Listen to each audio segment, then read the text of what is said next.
Howdy, folks. Welcome to Saddle and Sixskin. Are you ready for a journey back to the Wild West? A time of courage, hardship, and unexpected love?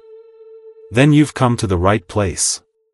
Don't forget to hit that like button and subscribe so you don't miss any of our future stories of the American West.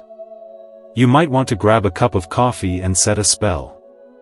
I think you'll be glad you did. The story we're about to tell begins on the vast, unforgiving prairie. The prairie wind whispered secrets across the land, carrying the scent of smoke long before a young girl caught sight of the raging fires on the horizon.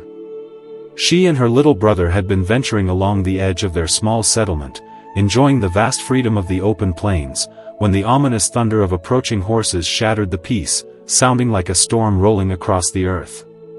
Fear struck their hearts as the horses came closer, and the boy, instinctively knowing the danger, turned and ran as fast as his little legs would carry him back toward their family's cabin.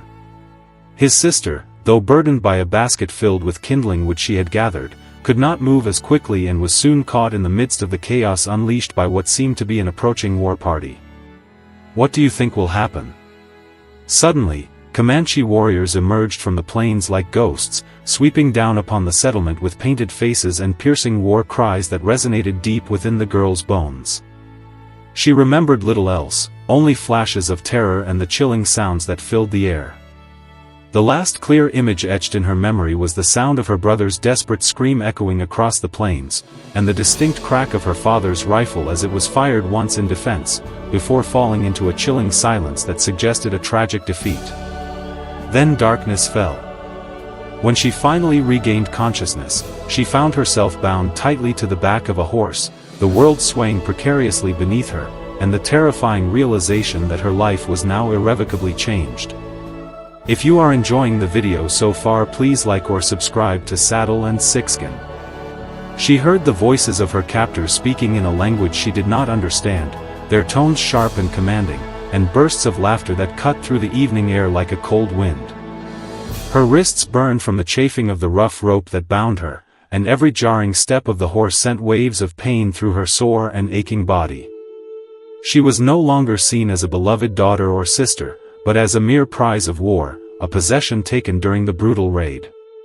In the depths of her despair, she initially prayed that they would end her suffering quickly, for stories whispered among the settlers spoke of women taken by the tribes, and few, if any, of those stories ever had a happy ending. What do you think? What kind of ending will this be? A profound and paralyzing fear engulfed her as the warriors carried her deeper and deeper into the vast wilderness, taking her farther and farther away from the only life she had ever known. Her home, her family, her faith, all of it seemed to vanish behind her, swallowed up by the seemingly endless expanse of the plains. As the night deepened, the village came into view near midnight, its flickering firelight casting eerie shadows against the stretched hides of the teepees. The barking of dogs and the excited shouts of children filled the air, while women emerged from their dwellings, staring at her with a mixture of curiosity and suspicion, their eyes assessing the strange newcomer who had suddenly arrived in their midst. The men dismounted, dragging her roughly forward. What a journey this will be. Do you agree? Her hair was disheveled and tangled, her dress torn and soiled, and her cheeks streaked with dirt and tears.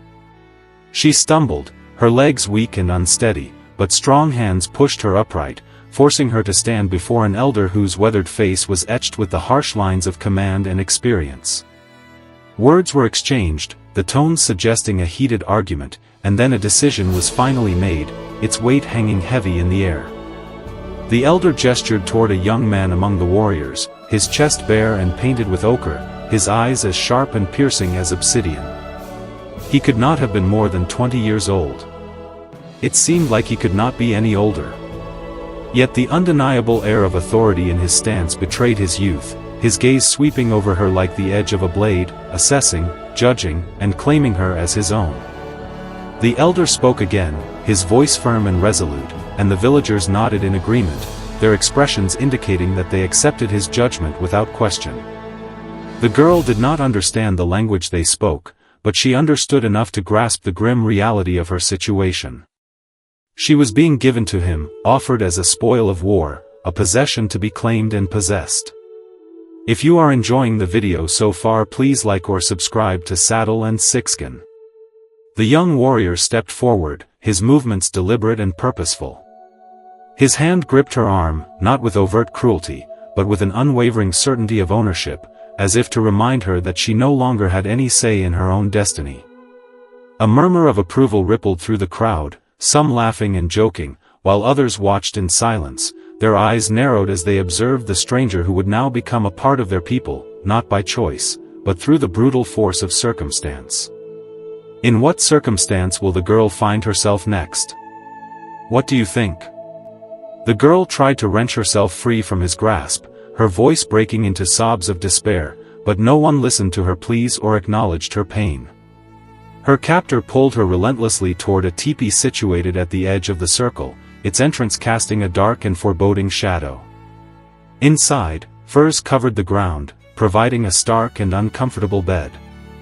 Weapons leaned against the poles that supported the structure, their presence a constant reminder of the violence that had brought her there.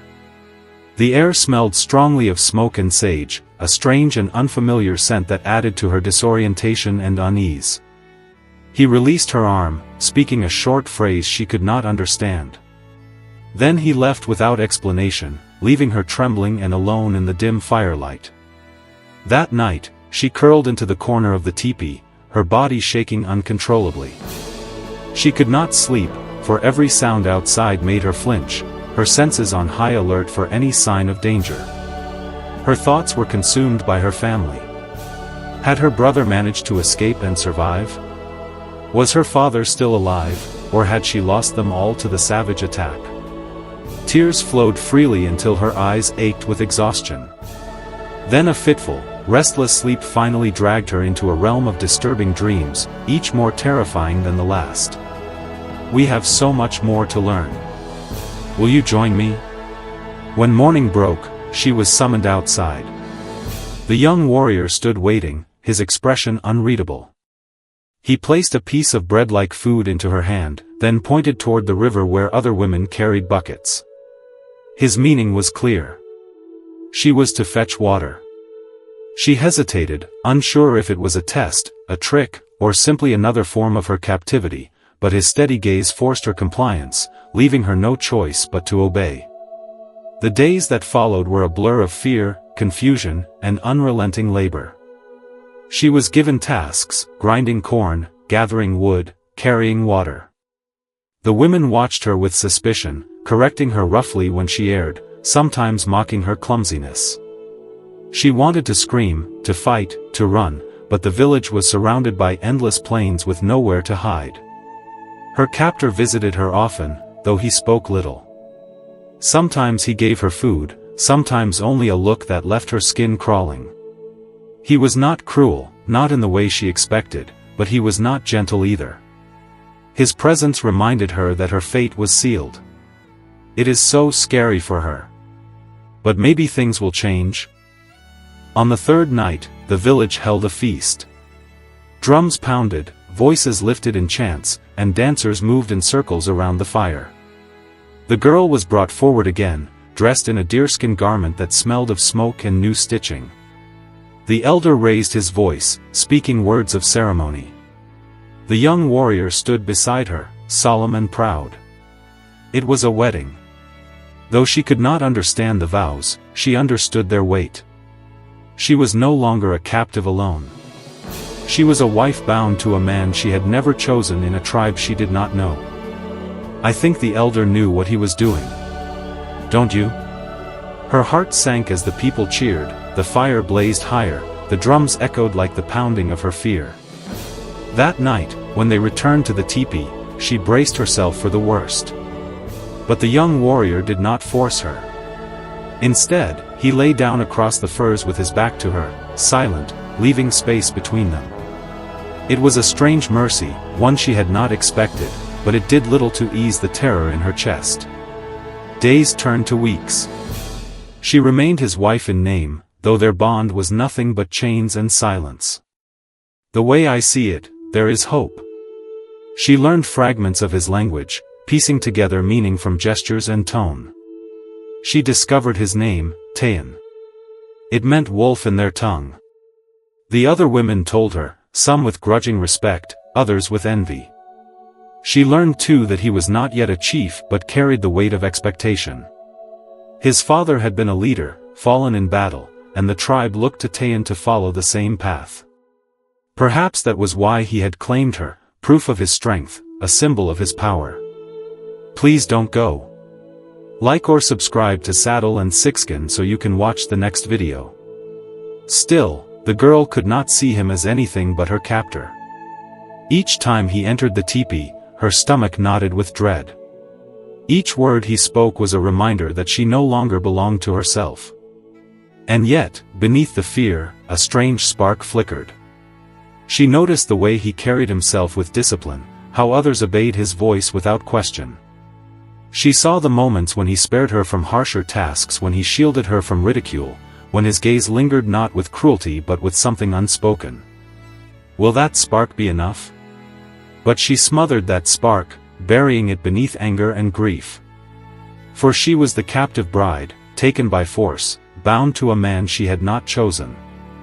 And no matter what kindness he showed, she could not forget the fire, the raid, the sound of her brother's scream fading into the night. What will the future hold for her? Her story had only begun. The days after the wedding ceremony stretched out like an endless punishment. The girl awoke each morning to the sounds of the village stirring, children laughing, women grinding corn, men preparing horses for hunting or raiding, and every sound reminded her she did not belong. What kind of ending will she have? I wonder. She was not one of them. Not a wife by choice, not a sister or daughter in this tribe.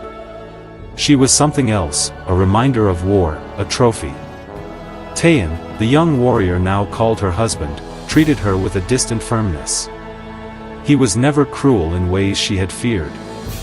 He did not beat her, nor force her, as the darker stories told, but his gaze carried the weight of command, as if every action she took reflected on him. When she faltered at her chores, his voice cut sharp and low, not shouting, but enough to shame her into silence. I can only imagine the pain. The women of the village were no kinder. Some saw her as weak, others as dangerous. She was an outsider in their world, a pale-skinned stranger who could never truly understand their ways. When she struggled with tasks that seemed second nature to them, tying water skins properly, weaving grasses into mats, or tanning hides, they mocked her clumsy hands. Laughter followed her like shadows. She tried at first to resist. Once while fetching water from the river, she lingered too long staring at the horizon. The thought whispered to her, "Run. Just keep walking until the land swallows you." But the river stretched out into empty plains, miles of grass and sky with no shelter, no food, no hope. She knew she would not survive a day alone. That night when she returned late, Tayan was waiting. His jaw was set, his eyes like stone. He spoke sharply, words she only half understood, but the meaning was clear. She had disobeyed. She had shamed him. He gripped her arm, not in violence, but in unyielding authority, and forced her to look at him. I'm excited to know what you think will happen next. Please comment below. No, go, he said in broken English, the only words he had used in her tongue. You stay. It was not a plea. It was law. Tears burned her eyes, but she bit them back, refusing to let him see her weakness. She hated him in that moment. Hated his certainty, his control, his power over her fate. But she hated herself more for the flicker of fear that made her obey. So much hate must be exhausting. Nights were no gentler. Though Tayan had not forced himself upon her in those first weeks, his presence in the teepee was suffocating. He lay close enough that she felt the heat of his body, the steady rise and fall of his chest, the scent of smoke and leather clinging to his skin. Each night she curled away from him, clutching her thin blanket like a shield, praying he would remain still. And yet the uncertainty gnawed at her. Was he only waiting? Was this silence a prelude to something darker? If you are enjoying the video so far, please like or subscribe to Saddle and Sixskin. Her fear sharpened with every passing night until even sleep became a prison. During the day she worked under the watchful eyes of the tribe. She learned to grind corn with aching arms, to carry water until her back throbbed, to stitch crude seams into hides though her fingers bled. The other women corrected her mistakes with sharp words or cold laughter, but little by little her hands grew steadier. Survival demanded she learn, and survival was the only thing she clung to. Do you think this will ever turn out for the better? Once when she spilled a basket of cornmeal, one of the older women snapped at her harshly, striking the ground with a stick. Embarrassment burned her cheeks as the others laughed. But before she could gather the mess, Tayan appeared, his shadow falling over the group. He spoke a few clipped words in his tongue, his voice low but firm, and the laughter ceased. The women cast her dark looks, but said nothing more. She did not thank him. She would not. Gratitude felt like surrender. Still, something twisted inside her when she realized he had spared her further humiliation. The weeks dragged on. She grew thinner, her hands rougher, her spirit more caged. She dreamed of her home often, her mother's gentle touch, her father's voice telling stories by firelight, her brother's laughter. Each dream was a knife reminding her of all she had lost. I wonder if Tayan has a soft side or is he all warrior? Sometimes when she thought no one watched, she wept. Once as she cried softly in the teepee, she felt Tayan's gaze on her. He did not speak, did not touch, but the silence stretched heavy between them. She turned away, hating him for seeing her tears, hating herself for feeling anything at all beneath his watchful eyes. The tribe expected her to submit, and in many ways she had no choice. But inside, she carried a stubborn ember of defiance. She did what was required, but she did not give him her words, her trust, or her heart. She was his wife in name, his property in the eyes of his people. But inside she clung fiercely to the thought, I am still myself. They cannot take that. Will she ever be truly free? One evening, as the sun bled into the horizon, the tribe gathered for a hunt's return. The men rode in with deer and bison meat, their voices loud with victory. The people celebrated, feasting and singing. She sat among the women, silent, when Tayan approached. He placed a piece of roasted meat in her hand, his eyes steady. For a moment, their gazes locked. He did not smile, did not soften, but there was something unreadable in his face, something beyond authority, beyond possession. It unsettled her more than anger ever could. She ate in silence. Please don't go. Like or subscribe to Saddle and Sixskin. But that night, as she lay awake beside him, she realized the truth. He was no longer simply her captor. He was a man who carried expectations, responsibilities, and pride. He saw her not just as a woman stolen in war, but as something tied to his standing among his people. And while that knowledge did not make her prison lighter, it made it infinitely more complicated. The harsh beginning of their union was not marked by violence, but by a different cruelty, an invisible chain of expectations, silence, and control. She was bound to him by tradition and circumstance, yet separated from him by an ocean of resentment.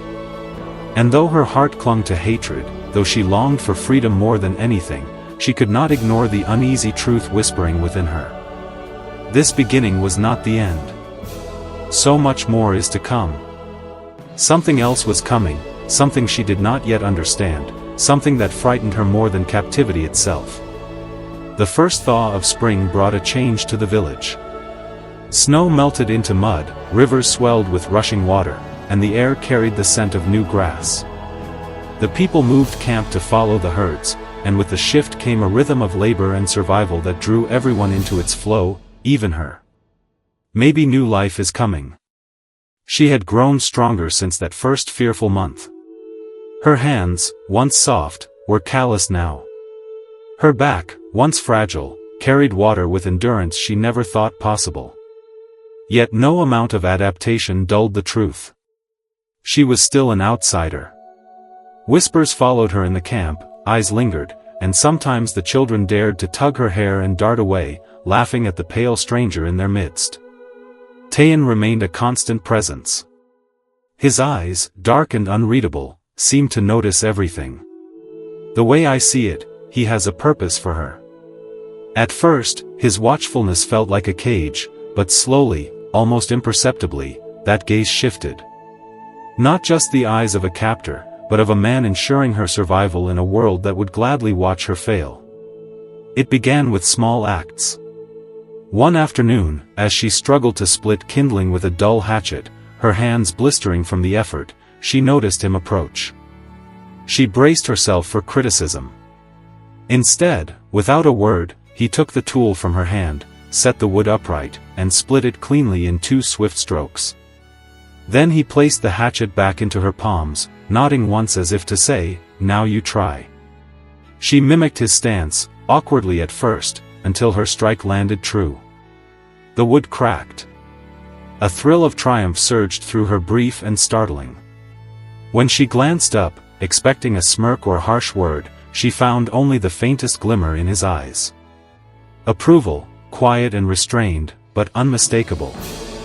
Another time, when a group of boys mocked her broken attempts at their language, Taein silenced them with a sharp command.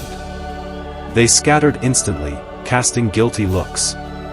She expected him to laugh, to share in their amusement, but instead he turned to her and repeated the words slowly, patiently, guiding her through the sounds until her tongue shaped them correctly. His voice was steady, his expression intent, as if her learning mattered. She hated the way her chest warmed at his patience. She told herself it was nothing mere survival, his interest only practical. Yet that moment lingered in her thoughts long after. Will they have a life together? As the weeks unfolded, she began to see cracks in the mask he wore. One night, while the village feasted on the spoils of a hunt, she noticed him sitting apart from the revelry, staring into the fire. The others laughed, boasting of their kills, but Taein's face was shadowed with something quieter. Hesitation, weariness? She could not be sure. For the first time, she wondered what burdens he carried, what ghosts haunted him in the silence. "I am hooked. What do you think?"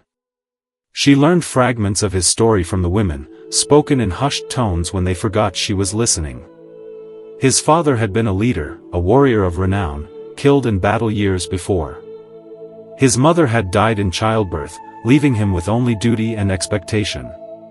Taein had risen quickly among the warriors, fierce in combat, skilled with horse and bow. He was respected, feared even.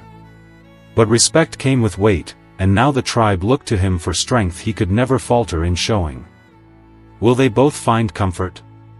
The girl found herself studying him when she thought he would not notice the proud set of his shoulders, the scar that ran along his ribs, the way he moved with the grace of someone born to the saddle.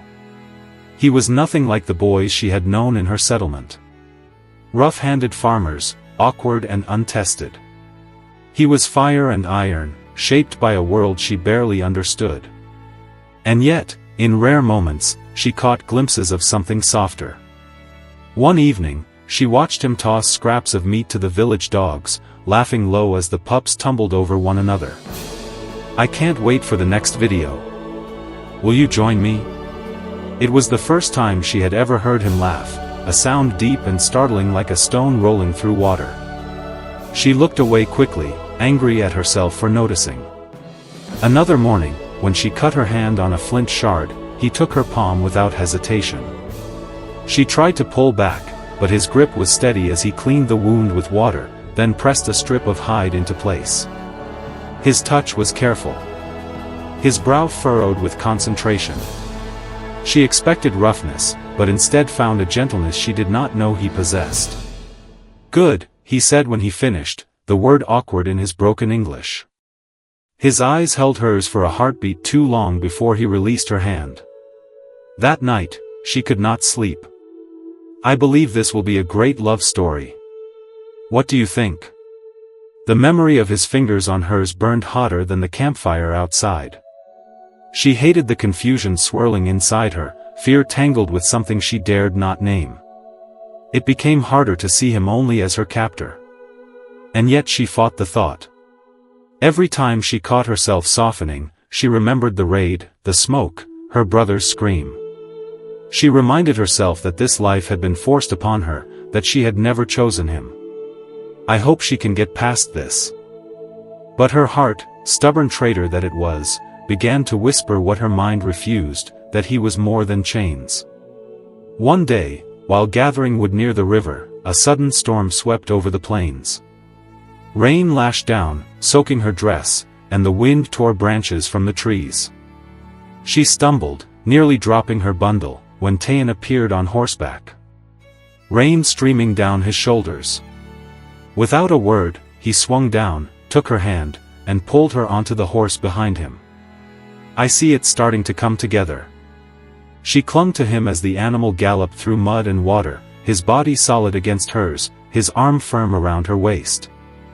The storm roared, but she felt only the steady beat of his heart beneath her cheek. The heat of his body shielding her from the cold. By the time they reached the village, her breath was ragged, her pulse racing with more than fear. He dismounted, helping her down gently, his hand lingering at her waist a moment too long. Their eyes met, rain dripping from his lashes. And in that instant, something shifted. She saw not just the warrior, not just the captor, but the man, the human beneath the armor of duty. And in his eyes, she glimpsed something that stole her breath, longing, restrained, and buried, but undeniable. She turned away quickly, trembling. Desire was dangerous. Will the desire overtake them? Desire blurred chains into bonds, captivity into closeness. Desire could make her forget who she was, what she had lost. And yet, no matter how she tried to bury it, she could not erase the truth. Glimpses of humanity had cracked the walls she built around her heart. And once the cracks began, the flood could not be stopped. Summer came to the plains in a blaze of heat. The grasses grew tall, the rivers shrank in their beds, and the earth shimmered beneath the relentless sun. The village pulsed with life. Hunts grew longer, feasts more frequent, and the nights were filled with song and drums. Yet for her, the season brought not joy, but a restlessness she could neither understand nor deny. Can love save them? By now she had learned much of their ways. Her hands stitched hides with steady precision. Her feet carried water without stumbling, and her tongue shaped their language enough to make herself understood. She no longer drew constant laughter, though suspicion never fully faded from the women's eyes. But the greatest change was not in her skills, nor in their acceptance. It was in the space between her and Tayan. I can feel the love. At first, their union had been silent, harsh, a cage forged by duty. Now, silence between them was different. It was charged, heavy with unspoken words and something far more dangerous, longing.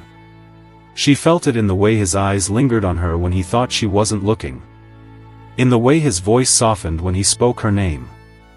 He called her, reshaping her foreign name into a sound that carried warmth. They have a connection. I know it. Do you? She felt it in the way his hand brushed hers when passing food, in the way his presence filled the teepee at night, pressing against her thoughts even when he did not touch her. And she hated herself for feeling it, even as her body betrayed her. The first time it overwhelmed her was by the river. I hope the world accepts them together. She had gone to wash clothing, kneeling in the cool water, her hair falling loose around her shoulders. Tayan appeared on the bank, leading his horse to drink. For a moment, she thought he would pass without a glance. But his eyes found her, and in them she saw something that stole the breath from her lungs. It was not the gaze of a captor. It was hunger, deep and raw, tempered only by restraint. Her heart thundered in her chest. She looked away quickly, but the heat in her cheeks betrayed her. That night, as she lay in the teepee, she could not stop replaying the look in his eyes. Desire was a dangerous fire. It consumed. It blurred the line between chains and choice. Yet the more she tried to smother it, the more it smoldered within her. It came alive again when he began teaching her to ride. They will be together forever. At first, she refused, insisting in broken words that she wanted no part of his lessons. But Tayan was patient, insistent. He led a small mare to her, calm and sure-footed, and placed the reins in her hands. "Trust," he said simply.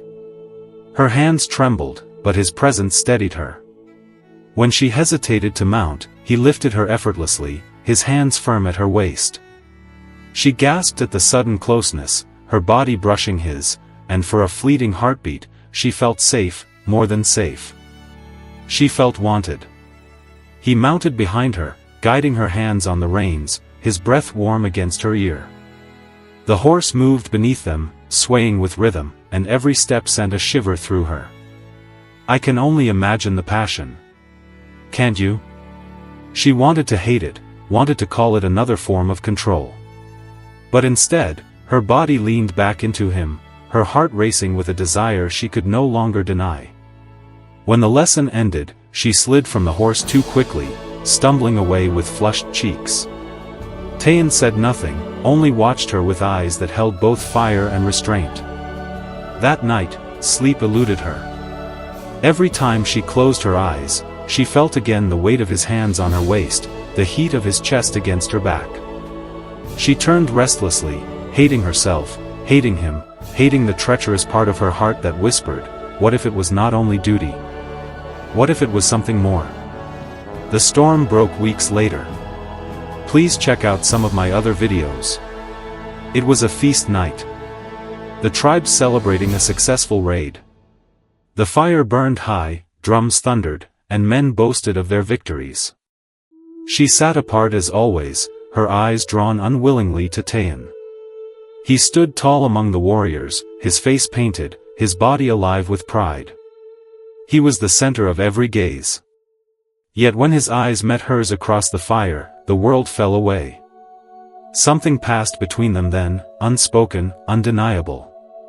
Her breath caught, her pulse raced, and she looked away too late. Later, as the village drifted to sleep, he returned to their teepee. The air was thick with smoke and silence. She sat rigid, her heart pounding as he entered. He paused, as though weighing a decision, then stepped closer. For the first time, he did not command, did not assume, his hand lifted, hovering near her face, waiting. She could have pulled back. She could have turned away, but something inside her broke. A dam too long held against a rising tide.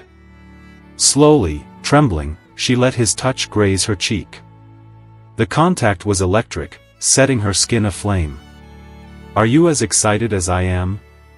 His fingers traced her jaw, gentle, reverent, as though she were something fragile. Her breath shuddered. Her resolve crumbled, and when he bent his head, she did not stop him. His lips brushed hers, tentative, searching. Not the kiss of a conqueror, but of a man uncertain, yearning. And she answered. The world vanished in that moment.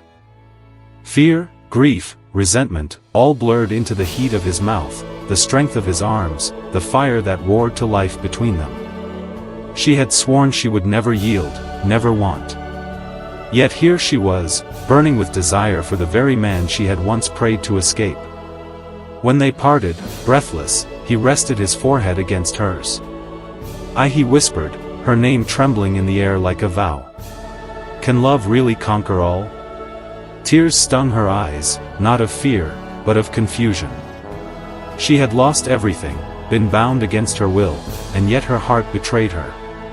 For the first time, she saw not just the warrior, not just the captor, but the man who wanted not obedience, but her desire.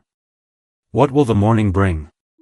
The fire of desire had awakened something neither of them could control, and nothing would ever be the same. The kiss changed everything. For days afterward, the air between them was different, heavier, charged, alive with a current neither could ignore. Where once there had been silence born of duty, now there was silence born of restraint, as though both feared what might happen if words broke free. I am anxious to know what the future will hold.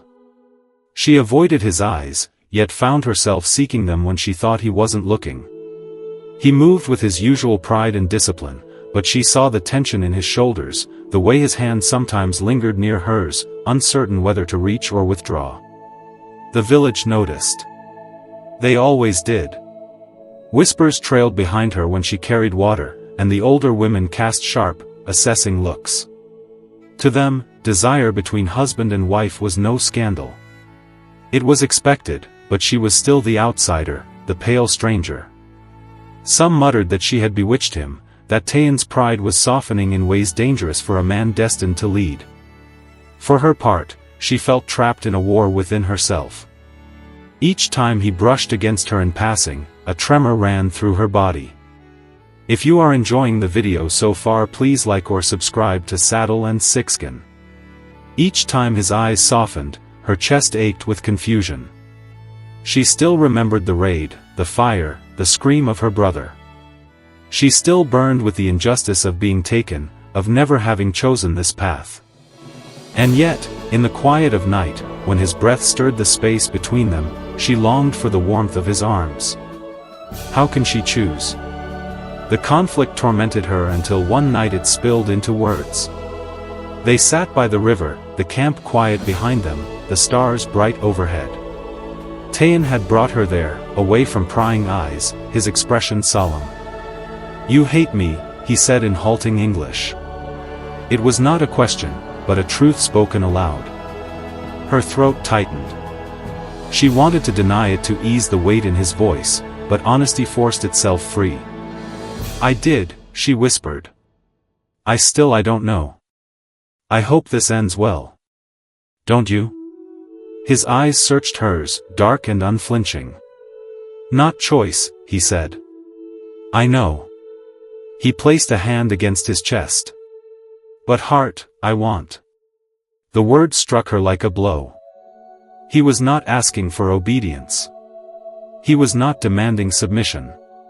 He was confessing, with a vulnerability that startled her, that he wanted what could never be forced, her love. Tears stung her eyes unbidden. She turned away, trembling. "You took my life," she said softly. "My family. Everything I knew." His jaw clenched, but he did not look away. "I take," he admitted. "But I give too. I give me."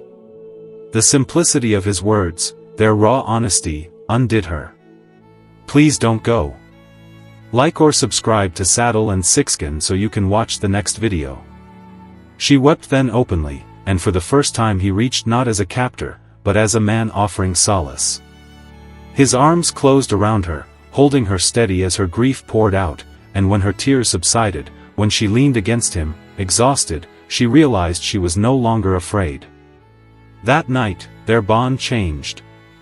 It was not sudden surrender, nor the erasure of pain. It was something fragile, tentative, like a seed pressing through hard soil. He treated her differently in the days that followed, not as property, but as his partner. He asked her opinion in small matters, waited for her nod before decisions. He taught her their ways with patience, not authority, and slowly she found herself giving pieces of trust she had thought forever broken. I am so happy for her. The shift did not go unnoticed. One morning, a group of warriors returned from a raid, boasting of their spoils. Among them was a man who had always eyed her with contempt, his gaze sharp with envy toward Tayan. He spat words in their tongue, mocking, questioning whether a woman from another world could truly be a Comanche wife. She understood enough to feel the insult burn her cheeks. Before she could lower her gaze, Tayan stepped forward, his voice a whip of authority. The challenger fell silent beneath his glare. The matter ended there, but that night Tayan's shoulders carried a weight she had not seen before. They test, he said simply. Test me, test us. I hope they can get past this. For the first time, she placed her hand over his.